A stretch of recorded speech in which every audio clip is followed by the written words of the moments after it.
Pak sempat main volley kemarin sore. Sempat main volley. Berarti kemarin Bapak sehat-sehat saja? Masih, ya Bapak masih bercanda-canda kemarin sama kita. Cuma tadi saya dapat informasi dari teman kantor, memang katanya tadi malam lagi kurang enak badan.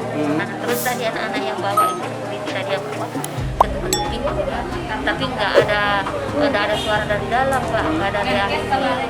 Jadi bagaimana ya? Jadi itu yang Bapak Pak Haji yang punya rumah ini, iya, ditanya kenapa Pak, dibilang ini Pak saya mau antarkan makanan Pak Haji, Pak Haji saat ini, tapi ketuk pintunya tidak ada suara.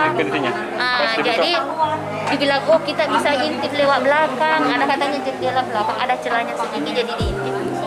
Oh ih, Bapak sudah kaku di atas tempat tidur. Kalau istri Bapak ini sendiri di mana, Bu? Istrinya? Di Jakarta, Oh, Pak. di Jakarta. Anaknya? Iya, anaknya, kebetulan anaknya kan di luar negeri. Nah, Jadi dia tinggal saya sendiri, jadi sendiri di sini Pak, kontrak. ngekos sama bapak-bapak.